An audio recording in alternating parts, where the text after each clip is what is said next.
itu dia harus naik, gesek semua, dan itu membuat suatu kesakitan yang begitu luar biasa. Nah, dengan fenomena semacam ini, bahwa sebelumnya mengalami hematihidrosis, di dalam perjalanan mengalami hipovolemik, maka sangat wajar bahwa dia mati lebih cepat dari kebiasaannya. Juga kita bisa lihat bahwa waktu para prajurit datang, jadi kan mayat harus diturunkan karena ada perayaan besar besoknya, maka mereka harus segera menurunkan. Tidak boleh ada yang masih di atas kayu salib, maka kalau belum mati harus dimatikan. Itulah sebabnya dua penjahat di samping kiri kanannya itu dipukul pakai martil tulang kakinya supaya patah, supaya dia tidak bisa lagi untuk naik, untuk tarikan napas. Begitu pukul, matilah mereka. Tapi begitu dia menghadapi Yesus dan ingin memukulnya, dia lihat, oh, dari fenomena yang terlihat sudah mati. Lalu untuk memastikan itu, dia menusuk tombak ke sana dan keluar air dan darah. Itu bisa dijelaskan secara medis, dan itu untuk memastikan kematian. Ingat bahwa para prajurit Roma itu bukan orang yang baru salib orang, itu pakar penyaliban itu, ya. Dan mereka kalau menyalibkan orang yang harus mati dan tidak mati, maka mereka yang akan dihukum.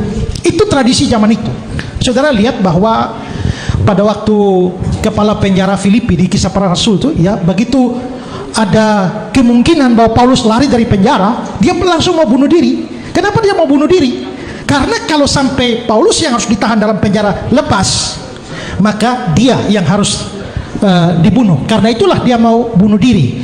Begitu juga kita bisa melihat para prajurit yang diberikan Pilatus untuk menjaga kubur Yesus itu dengan segel, dengan meterai.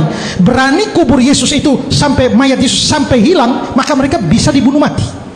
Nah, tradisinya semacam itu, maka seorang prajurit Romawi tidak meresikokan dirinya dengan suatu pengabaian sehingga bisa melepaskan Yesus yang harus mati tapi tidak mati, sehingga hanya terluka di kuburan saja, ya, di atas kayu salib saja. Nah, ingat bahwa kalau kita bicara secara medis, hipovolemik juga hematihidrosis, dengan mengerti tradisi penyaliban dan tradisi pencambukan, maka tidak ada kemungkinan Yesus hanya pingsan saja lalu besoknya sembuh. Kalau Yesus itu sembuh, ya seperti Pak Kainama bilang, rasanya aneh, ya, bahwa 3 hari kemudian dia sudah keluar dan menampakkan diri kepada banyak orang dengan begitu segar bugar.